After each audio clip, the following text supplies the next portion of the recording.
नमस्कार, खबर दुनिया की में आप सभी का स्वागत है। मैं हूं नीलम शर्मा। दुनिया की निगाह इस समय अमेरिका पर है। आखिर ट्रंप अमेरिका को किस दिशा में लेकर जाएंगे? लेकिन इस बीच अमेरिका के सुरक्षा सलाहकार के इस्तीफे ने सबको चौंका दिया है। उधर पाकिस्तान स्थित सूफी दरगाह को आईएस ने अपना निशाना बनाकर एक बार फिर आतंकवाद के बढ़ते खतरों की तरफ दुनिया का ध्यान खींचा है। तमाम अंतर्राष्ट्रीय और खूबसूरत सांस्कृतिक खबरों को समेटे हम हाजिर हैं। आइए सबसे पहले निगाह डालें सुर्खियों पर।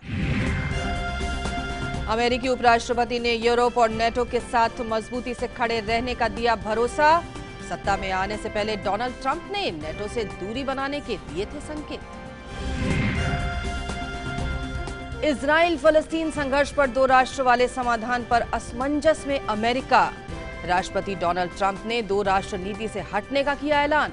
संयुक्त राष्ट्र में राजनयिक का दावा, अमेरिका अभी भी है दो राष्ट्र समाधान के समर्थन में। पद संभालने के महज 25 दिनों के भीतर अमेरिकी राष्ट्रीय सुरक्षा सलाहकार माइकल फ्लिन ने दिया इस्तीफा। फ्लिन पर गुप्त तरीके से रूस के साथ अमेरिकी प्रतिबंधों पर चर्चा करने का आरोप। वाइस एडमिरल रॉबर्ट हार्वर्ड ने एनएसए का पद ठुकराया।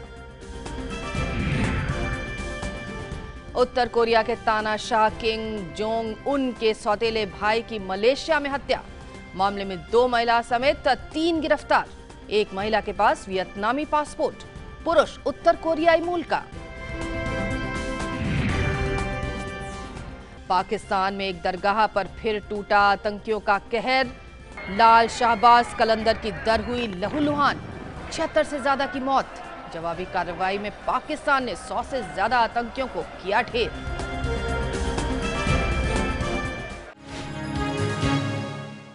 G20 देशों के म्यूनिख सुरक्षा सम्मेलन के पहले इस बात के संकेत मिले कि अमेरिका आज और आगे भी यूरोप के साथ खड़ा है। जर्मनी की चांसलर एंगेला मर्केल ने कहा कि आतंकवाद के खिलाफ लड़ाई में मुस्लिम देशों को भी शामिल किया जाना चाहिए। G20 देशों की मंत्रियों बैठक में अमेरिकी विदेश मंत्री रेक्स टिलरसन की ओर से सकारात्मक संकेतों के बाद म्यूनिख सुरक्षा सम्मेलन में यूरोप को लेकर अमेरिका के पूरे रुख पर कायम रहने के संकेत मिले। उपराष्ट्रपति माइक पेंस ने साफ तौर पर कहा कि अमेरिका आज और आगे भी यूरोप के साथ खड़ा है। उन्होंने साफ किया कि नाटो के साथ अमेरिका का संबंध अटल है। हालांकि वो ये कहना नहीं भूले कि यूरोप साझा रक्षा का पूरा खर्च नहीं उठा रहा है। अमेरिका के अलावा सिर्फ 4 देश हैं जो अपने जीडीपी का 2% से ज्यादा हिस्सा अपनी रक्षा में खर्च कर रहे हैं। उन्होंने कहा कि ये नाकामी नाटो गठबंधन को नुकसान पहुंचा सकती है। अमेरिका के राष्ट्रपति डोनाल्ड ट्रंप ने सत्ता संभालने के पहले खबरदार किया था कि अमेरिका नाटो में शामिल सहयोगी देशों की रक्षा का वादा नहीं निभाएगा। On behalf of President Trump, I bring you this assurance. The United States of America strongly supports NATO and will be unwavering in our commitment to this transatlantic alliance. Germany की चांसलर एंगेला मर्केल ने America को भरोसा दिलाया कि 2024 तक NATO को लेकर तय किया गया 2% खर्च का लक्ष्य हासिल कर लिया जाएगा। Ich bedanke mich bei NATO-Generalsekretär, der auch immer wieder Russland-NATO-Treffen durchgeführt hat und Gemeinsamkeiten im Kampf gegen den islamistischen Terrorismus suchen. Merkel ने सदस्य देशों के सामने साफ किया कि इस्लाम को किसी भी दहशतगर्दी के स्रोत के तौर पर नहीं देखा जाना चाहिए। उन्होंने कहा कि आतंकवाद के खिलाफ लड़ाई में मुस्लिम देशों को भी शामिल किया जाना चाहिए। मर्केल का ये बयान ऐसे वक्त में आया है जब अमेरिका 7 मुस्लिम बाहुल्य वाले देशों के लोगों पर अपने यहाँ आने पर पाबंदी लगा रखी है। मर्केल ने कहा आतंकवाद के खिलाफ लड़ाई में उन्हें रूस का सहयोग लेने में कोई भी हिचक नहीं है, लेकिन जो भी सहयोग हो वो खुले दिल से होना चाहिए। इस मौके पर शरणार्थियों को लेकर अपनी नीति का बचाव करते हुए उन्होंने कहा कि प्रवासियों के पुनर्वास में सभी मुल्कों को मिलकर हाथ बटाना चाहिए। बॉन में G20 देशों के विदेश मंत्रियों की बैठक में सहयोग जैसे शब्द बहुत सुनाई पड़े, लेकिन पर्दे के पीछे मौजूद तनाव इस मौके पर पर्दे के सामने भी साफ दिखा। अमेरिका में डोनाल्ड ट्रंप के राष्ट्रपति बनने के बाद ये पहली अंतर्राष्ट्रीय स्तर की कॉन्फ्रेंस थी। ऐसे में सभी नेताओं की नजर अमेरिका के नए विदेश मंत्री रेक्स टिलरसन पर टिकी रही, क्योंकि दुनिया जानना चाहती थी कि ट्रंप के शासन में अमेरिका की विदेश नीति कहां जाएगी। बदले वैश्विक परिवेश के बाद दुनिया की 20 बड़ी शक्तियों की पहली बैठक में आपसी सहयोग को बढ़ाने पर जोर दिया गया। 2 दिवसीय मंत्री स्तरीय बैठक का केंद्र अफ्रीका के साथ 2030 का सतत विकास एजेंडा, शांति और साझेदारी था। लेकिन सदस्य देशों के विदेश मंत्री जब एक दूसरे के साथ खड़े थे तो कभी उनके चेहरों पर असहजता दिख रही थी, तो कभी बिल्कुल ना होती बातचीत या फिर कुछ कुछ धड़ों के बीच सिमटी बातचीत। मेजबान जर्मनी ने रूस के सामने यूक्रेन का मसला उठाया। उन्होंने रूसी विदेश मंत्री से पूर्वी यूक्रेन से भारी हथियार हटाने की मांग की। फिलहाल वहां संघर्ष विराम है, जिसे जर्मनी ने बेहद क्षणभंगुर करार दिया। यूक्रेन संघर्ष विराम में घायलों की बढ़ती संख्या पर हमने बातचीत की है। ऐसे में सबकी नजरें अमेरिकी विदेश मंत्री रेक्स टिलरसन पर टिकी रहीं। दुनिया ये देखना चाहती थी कि अमेरिकी विदेश नीति किस करवट बैठती है। रूस से निकटता के चक्कर में हाल ही में अमेरिका के नए राष्ट्रीय सुरक्षा सलाहकार माइकल फ्लिन के इस्तीफे का नतीजा रहा कि टिलरसन रूसी विदेश मंत्री के साथ बहुत ज्यादा नजदीकी दिखाते नहीं दिखे। टिलरसन भी ट्रंप के अमेरिका फर्स्ट के नारे को ही घुमा फिराकर दोहराते रहे। व्यावहारिक सहयोग के मौके सामने आने पर अमेरिका रूस के साथ काम करने के बारे में सोच सकता है। सहयोग अमेरिका के लोगों के हित में होना चाहिए। बॉन कॉन्फ्रेंस से 24 घंटे पहले जेम्स मैटिस ने कहा था कि यूरोप के नाटो सदस्यों को सैन्य संगठन में अपना वित्तीय योगदान बढ़ाना होगा। ऐसा ना हुआ तो अमेरिका को अपनी वचनबद्धता में संशोधन करना पड़ेगा। इस बयान पर प्रतिक्रिया देते हुए जर्मन विदेश मंत्री ने कहा कि सैन्य बजट के मुद्दे पर व्यापक बातचीत होनी चाहिए। बर्लिन के रुख से साफ है कि वो नाटो में ज्यादा पैसा लगाने की मांग कर रहे अमेरिका के सामने ये आंकड़े भी रखेगा। फ्रांस में इसी साल 23 अप्रैल को चुनाव होने हैं। सोशलिस्ट नेता और मौजूदा राष्ट्रपति फ्रांसवा ओलांद दूसरा कार्यकाल नहीं चाहते, वो चुनाव नहीं लड़ेंगे। लेकिन फ्रांस में चुनावी दौड़ फ्रांस की धुर दक्षिणपंथी नेता मारी ली पेन है, जो सबसे आगे चल रही हैं। सर्वेक्षणों का दावा है कि ली पेन के वादों ने उनके लिए इतना समर्थन तो जुटाई दिया है कि वो चुनाव का पहला दौर जीत जाएंगी। फ्रांस में राष्ट्रपति चुनाव की गर्माहट महसूस की जाने लगी है। धुर दक्षिणपंथी नेता मरी ली पेन ने अपने घोषणा पत्र में वैश्वीकरण और कट्टरपंथी इस्लाम पर जमकर हमला बोला है, जिसका फायदा उन्हें फरवरी के ताजा सर्वेक्षणों में मिलता दिखाई दे रहा है। ली पेन 25% वोट लेकर सबसे आगे चल रही हैं। फियोन, बेनॉय और मैक्रो तीनों को 15 से 20% वोट मिले हैं।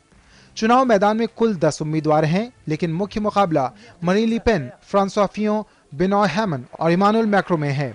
सर्वे की माने तो 23 अप्रैल को होने वाले पहले चरण के चुनाव में किसी को बहुमत यानी 50% वोट नहीं मिल पा रहा है।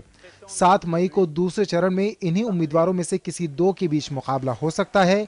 चुनाव में मुख्य मुद्दा ब्रेक्जिट की तरफ फ्रेक्जिट, इस्लामिक आतंकवाद, दोहरी नागरिकता, राष्ट्रवाद, बेरोजगारी और प्रवासी हैं। ली पेन की छवि मुस्लिम और प्रवासी विरोध की रही है। उन्होंने किसी से भी पहले अपने नागरिकों को अवसरों में प्राथमिकता दिए जाने और ईयू से निकलने के लिए जनमत संग्रह कराने का वादा किया है। उन्होंने नारा दिया है, ये हमारा देश है। रिपब्लिकन कैंडिडेट फ्रांसवा फियों पर सरकारी रकम में हेरा फेरी करने का आरोप लग चुका है। आरोप है कि उन्होंने पत्नी और बच्चों पर लाखों यूरो की सरकारी रकम खर्च की। हालांकि शुरू में उन्होंने इन दावों को खारिज किया, लेकिन बाद में माफी मांग ली। फ्रांस की सुरक्षा एजेंसियों ने भी संभावना जताई है कि चुनाव में रूस दखल अंदाजी कर सकता है। एक रिपोर्ट में कहा गया है कि चुनाव से पहले ली पेन को मदद करने के लिए रूस विरोधी उम्मीदवार की ईमेल वेबसाइट हैक कर सकता है। साथ ही मतगणना पर भी असर डाल सकता है। इसी के चलते देश में दस्ती मतगणना कराने का फैसला लिया गया है। माना जा रहा है कि रूस चाहता है कि ली पेन जीते, ताकि ब्रिटेन की तरफ फ्रांस भी यूरोपीय यूनियन से बाहर आ सके। इससे ईयू कमजोर होगा और यूरोप में रूस का दखल बढ़ जाएगा।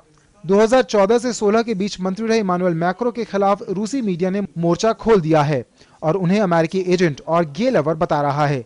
हालांकि उनकी लोकप्रियता लगातार बढ़ रही है।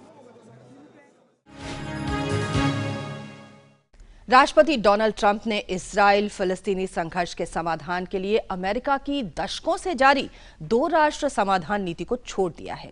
अमेरिकी राष्ट्रपति ने एक ग्रेट शांति समझौता कराने का वादा तो किया, लेकिन साथ में यह भी कहा कि इसके लिए दोनों पक्षों को मन मारना होगा। संयुक्त राष्ट्र, अरब लीग, यूरोपीय यूनियन, रूस और अमेरिका इसके पक्षधर रहे हैं। फिर भी दशकों की कोशिश के बावजूद इस रूपरेखा को हकीकत में तब्दील नहीं किया जा सका। इसराइल फिलिस्तीन संघर्ष पर कड़ा रुख अपनाने का पहले से ही संकेत दे रहे अमेरिकी राष्ट्रपति डोनाल्ड ट्रंप ने आखिरकार दशकों से जारी अमेरिका की 2 राष्ट्र समाधान नीति को छोड़ने का ऐलान कर दिया। ट्रंप ने अपने इस फैसले की घोषणा इस्राएली प्रधानमंत्री बेंजामिन नेतन्याहू से मुलाकात के बाद साझा प्रेस वार्ता में की।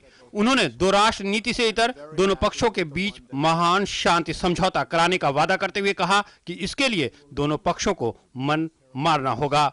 उन्होंने इजराइल से विवादित क्षेत्र में बस्ती बसाने का काम फिलहाल बंद करने का अनुरोध किया। मैं दो राष्ट्र और एक राष्ट्र की ओर देख रहा हूं, लेकिन मुझे वो एक पसंद है जिसे दोनों पक्ष पसंद करें। लेकिन इजरायली प्रधानमंत्री का कहना है शांति के लिए दो पूर्व शर्तें हैं। हालांकि संयुक्त राष्ट्र में ट्रंप से उलट अमेरिकी दूत ने दो राष्ट्र सिद्धांत पर बने रहने की बात दोहराई। मुझे लगता है कि सबसे पहले प्रशासन और अमेरिका दो राष्ट्र सिद्धांत के समाधान का समर्थन करता है। इस बीच फ्रांस ने अमेरिका के रुख को भ्रामक बताया है। ये बेहद भ्रामक है। दो राष्ट्र सिद्धांत के अलावा इसका कोई हल नहीं है। दो राष्ट्र सिद्धांत का मतलब है कि पश्चिमी किनारे, गजा पट्टी और पूर्वी यरूशलेम में वर्ष 1967 के संघर्ष विराम रेखा से पहले के क्षेत्र में एक आजाद फिलिस्तीनी राष्ट्र का निर्माण है, जिसे इसराइल के साथ शांति से रहना होगा। संयुक्त राष्ट्र, अरब लीग, यूरोपीय यूनियन और रूस और अमेरिका इसके पक्षधर रहे हैं। फिर भी दशकों की कोशिश के बावजूद इस रूपरेखा को हकीकत में तब्दील नहीं किया जा सका है।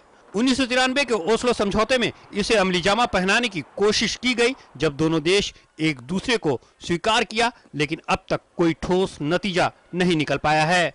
दूसरी तरफ इसराइल ट्रांस जॉर्डन की ओर दीवार और अवैध बस्तियों के बसाने का काम जारी रखा है, जिसके चलते आजाद फिलिस्तीन के गठन की संभावना कम होती जा रही है। उधर हमास और दूसरे कट्टरपंथी संगठन दो राष्ट्र के सिद्धांत को एक सिरे से खारिज करते हैं, जबकि दोनों तरफ के उदारवादी लोग इसके समर्थन में हैं। 1988 में पीएलओ के पूर्व नेता यासिर अराफात ने एक तरफा फिलिस्तीनी राष्ट्र का ऐलान कर दिया था, जिसे अरब, लैटिन अमेरिका और कम्युनिस्ट देशों समेत 100 लोगों ने मान्यता भी दे दी थी। 2011 में फिलिस्तीन अथॉरिटी के अध्यक्ष महमूद अब्बास ने 1967 से पहले की सीमा के आधार पर यूएन के स्थायी सदस्य बनने की कोशिश की, लेकिन सुरक्षा परिषद में इस पर सहमति नहीं बन पाई। 2012 में फिलिस्तीन को महासभा में गैर सदस्य पर्यवेक्षक देश का दर्जा दे दिया गया। अमेरिकी राष्ट्रीय सुरक्षा सलाहकार माइकल फ्लिन ने आखिरकार अपने पद से इस्तीफा दे दिया। फ्लिन पर पिछले कुछ दिनों से रूस के साथ संपर्क की वजह से इस्तीफा देने का दबाव बढ़ता जा रहा था। फ्लिन चुनाव प्रचार के दिनों में ट्रंप के करीबी सहयोगियों में से एक थे। रूस के साथ कथित संपर्क के कारण अमेरिकी राष्ट्रपति डोनाल्ड ट्रंप के राष्ट्रीय सुरक्षा सलाहकार माइकल फ्लिन पर इस्तीफे का दबाव बढ़ता जा रहा था। पद संभालने के महज 25 दिन के भीतर उन्होंने अपने पद से इस्तीफा दे दिया। फ्लिन पर आरोप था कि उन्होंने ट्रंप के सत्ता संभालने से पहले अमेरिका के रूसी राजदूत से प्रतिबंधों के संबंध में चर्चा की थी। अखबारों ने जब हो हल्ला मचाया तो फ्लिन ने उपराष्ट्रपति पेंस को विश्वास दिला दिया कि उन्होंने ऐसी कोई बात नहीं की है। विश्वास से लबरेज पेंस ने टीवी चैनलों पर फ्लिन का पक्ष रखा और कहा कि वो यकीन के साथ कह सकते हैं कि उन्होंने प्रतिबंधों के बारे में कोई बात नहीं की। अखबारों ने बातचीत के कुछ सबूत पेश कर इसे फिर से सुर्खियों में ला दिया। विश्वास की कमी के चलते ट्रंप ने फ्लिन से इस्तीफा मांग लिया। फिर उन्होंने ट्रंप और पेंस से माफी मांगते हुए अपने पद से इस्तीफा दे दिया। माइकल फ्लिन बेहतरीन आदमी हैं। मुझे लगता है मीडिया ने उनके साथ अनुचित बर्ताव किया, जैसा कि कुछ मामलों में मैं ऐसे मीडिया को नकली कहता हूं। यह दुखद है कि उनके साथ ऐसा व्यवहार किया गया। देखा जाए तो हाल के दशकों में इतने कम समय में किसी नए प्रशासक के इतने उच्च अधिकारियों के पद छोड़ने की मिसाल नहीं है। इधर अमेरिकी प्रशासन को झटका देते हुए वाइस एडमिरल रॉबर्ट हॉवर्ड ने ट्रंप का नया राष्ट्रीय सुरक्षा सलाहकार बनने की पेशकश ठुकरा दी। नए राष्ट्रीय सुरक्षा सलाहकार को लेकर असमंजस बरकरार है।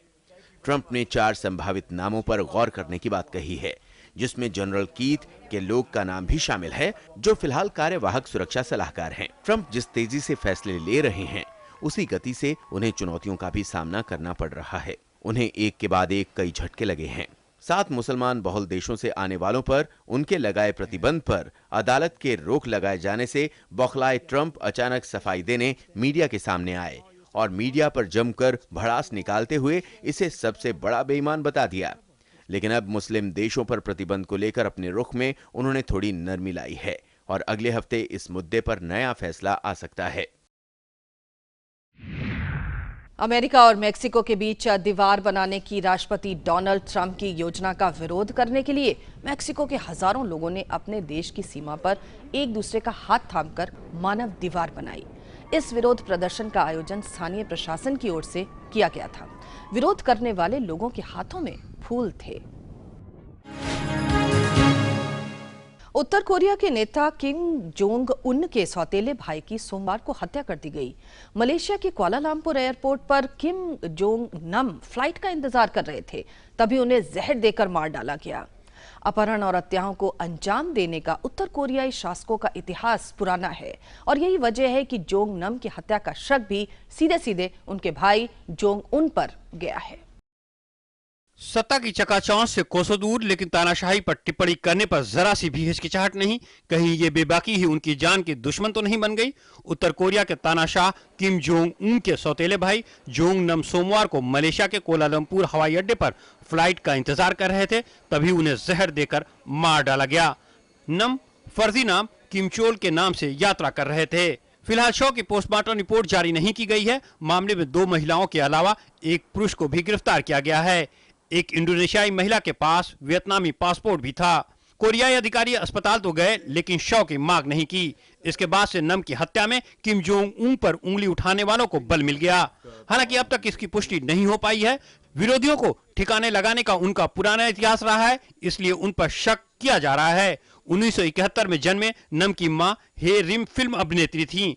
वो जब किम जोंग इल के संपर्क में आई तो एक बच्चे की मां थी। समाज ऐसे संबंध को अनैतिक मानता था, लिहाजा सालों तक उन्होंने अपने पिता इल संग से रिम और उनसे पैदा हुई संतान को छिपा कर रखा।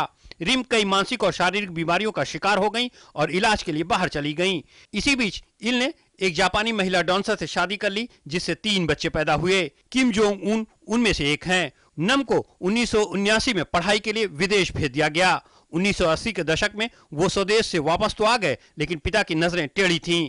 पिता ने अपना उत्तराधिकारी न बनाने के शर्त के साथ पारिवारिक व्यापार और आंतरिक सुरक्षा तंत्र की जिम्मेदारी सौंप दी। 1990 में एक भयावह अकाल के बाद सरकारी कंपनियों के ऑडिट की जिम्मेदारी नम को सौंपी गई। नम की टिप्पणी पर कई सलाखों के पीछे पहुंच गए। जोंग नम जोंग उन के लिए कोई खतरा नहीं थे। राजनीति में उनकी कोई दिलचस्पी नहीं थी। वे देश से बाहर रहते थे। सवाल यही है कि उनकी हत्या के पीछे आखिर मकसद क्या था। पाकिस्तान की पंजाब सरकार ने मुंबई आतंकी हमले के साजिशकर्ता और जमात उद दावा के प्रमुख हाफिज सईद को आतंकवाद निरोधक कानून के दायरे में लाकर उसके आतंकवाद से संबंध होने को स्वीकृति दे दी है। सईद और उसके करीबी सहयोगी काजी काशिफ को आतंकवाद निरोधक कानून की 4थी अनुसूची में डाल दिया है। सईद 30 जनवरी को नजरबंद किया गया था। पाकिस्तान में अल्पसंख्यक हिंदुओं की शादियों के नियमन से जुड़े बहुप्रतीक्षित अहम विधेयक को सीनेट ने सर्वसम्मति से पारित कर दिया है और अब राष्ट्रपति के हस्ताक्षर के बाद ये विधेयक कानून में तब्दील हो जाएगा। ये कानून हिंदू समुदाय का पहला विस्तारित पर्सनल लॉ है। दक्षिण कोरियाई कंपनी सैमसंग के प्रमुख ली जे योंग को भ्रष्टाचार और घूस देने के मामले की जांच के लिए गिरफ्तार कर लिया गया। इस स्कैंडल के कारण राष्ट्रपति पाक गुइन हे पर महाअभियोग चलाया गया। सैमसंग इलेक्ट्रॉनिक्स के वाइस चेयरमैन ली जे योंग पर सुचारू रूप से कंपनी के नेतृत्व परिवर्तन के लिए सरकार का समर्थन हासिल करने के लिए पाक के करीबी मित्र को करीब $40 मिलियन की घूस देने का आरोप है। दक्षिण अफ्रीका की सत्ताधारी पार्टी अफ्रीकी नेशनल कांग्रेस ने उन दर्जनों देशी और विदेशी बैंकों के खिलाफ कड़े कदम उठाने की मांग की है जो अफ्रीकी मुद्रा रैंड के मुकाबले डॉलर के भाव बढ़ाने के दोषी हैं। मामले की जांच के लिए गठित कंपटीशन कमीशन ने जापान, अमेरिका, यूरोप के कर्जदाता बैंकों ने ऋण देने के समय डॉलर और रैंड के भाव के बीच काफी असमानता पाई। जांच रिपोर्ट के सामने आने के बाद दक्षिण अफ्रीकी बैंकिंग इंडेक्स में 1% की गिरावट देखी गई। कैनवस पर चित्र बनाना एक बात है, लेकिन सुई की मदद से किसी की त्वचा पर चित्रकारी करना बिल्कुल अलग बात है। यह है टैटू बनाने की कला। वेनेजुएला की राजधानी काराकास में वार्षिक टैटू उत्सव का आयोजन किया गया। उत्सव में दुनिया भर से सैकड़ों कलाकारों और टैटू प्रेमियों ने शिरकत की। शरीर पर टैटू गुदवाते और इसका लुत्फ उठाते हजारों लोग वेनेजुएला की राजधानी काराकास पहुंचे, जहां वार्षिक टैटू उत्सव का आयोजन किया गया। उत्सव में खास मेहमान के तौर पर रोल्फ बुशोल्स की मौजूदगी ने इसे विशेष बना दिया। ये बुशोल्स हैं जिनके जिस्म के 90% हिस्से पर बने टैटू दुनिया को किसी न किसी तरह संदेश देते नजर आते हैं। इन्हें दुनिया भर में शरीर पर सबसे अधिक छेद को सहेज कर रखने के लिए गिनीज बुक में जगह दी गई। महज 11 साल की उम्र में ही बुशोल्स को टैटू की दुनिया से प्रेम हो गया और अब 55 साल की उम्र में भी ये शौक उसी तरह जारी है। खास तौर से चेहरे और निजी हिस्से लेकर शरीर के करीब करीब हर हिस्से पर 453 जगह छिदवा रखा है। उत्सव में दुनिया भर से सैकड़ों कलाकारों और टैटू प्रेमियों ने शिरकत की। उत्सव में हिस्सा लेने के लिए मशहूर टैटू कलाकार पॉल बूथ भी पहुंचे। इस क्षेत्र में उन्हें कई पुरस्कार मिल चुके हैं। ये पॉल बूथ की मेहनत का नतीजा है कि टैटू कला को ललित कला में जगह मिल पाई। टैटू उनके लिए बहाना भी बना, जो कि पिछले सालों से व्यस्त होने के कारण स्वदेश नहीं आ पा रहे थे। इसे देखने के बहाने वेनेजुएला पहुंचे और रंग बिरंगे टैटू ने इनके दिलों को जीत लिया। वेनेजुएला के राजनीतिक हालात भी उत्सव पर असर डालते दिखे। कोलंबिया सीमा के खुले होने के चलते जो टैटू प्रेमी पिछली बार हिस्सा नहीं ले पाए थे, उन्होंने इस बार शामिल होकर अच्छा महसूस किया। 4 दिन तक चलने वाले इस उत्सव में करीब 25,000 लोगों के शिरकत करने की उम्मीद है। दुनिया भर में मशहूर लाल शाहबाज कलंदर की दरगाह के बारे में मान्यता है कि यहीं पर महान सूफी कवि अमीर खुसरो ने दमादम मस्त कलंदर गीत लिखा था। लेकिन सिंध के सहवान में लाल शाहबाज कलंदर की इसी सूफी दरगाह पर ISIS के आत्मघाती हमलावर द्वारा खुद को उड़ा लेने से हुए विस्फोट में 76 से ज्यादा की मौत हो गई। जवाब में कार्रवाई करते हुए सरकार ने 100 से ज्यादा आतंकियों को मार गिराया।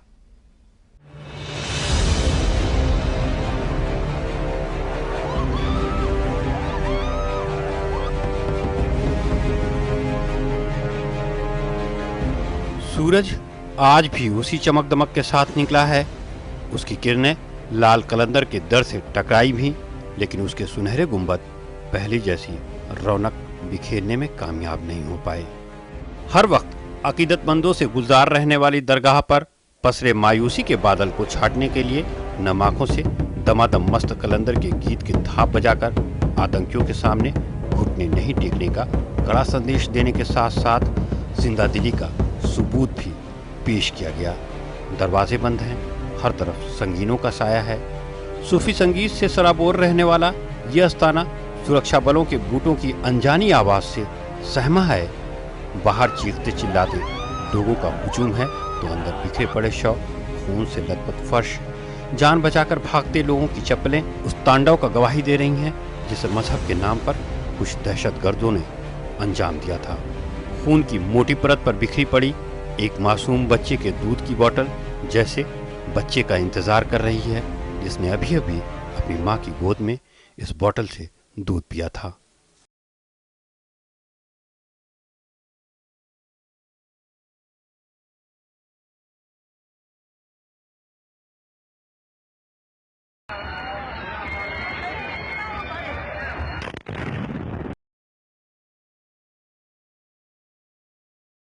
विरासत की वकालत की। कहते हैं इसी दरगाह के लाल शहबाज कलंदर के सम्मान में सूफी कवि अमीर खुसरो ने दमादम मस्त कलंदर का गीत लिखा था। बाद में इस गीत में बाबा बुल्ले शाह ने कुछ बदलाव किए और दमादम मस्त कलंदर के झूले लाल कलंदर लाल शहबाज कलंदर ही हैं। माना जाता है कि इनके पुरखे ईरान से आए थे।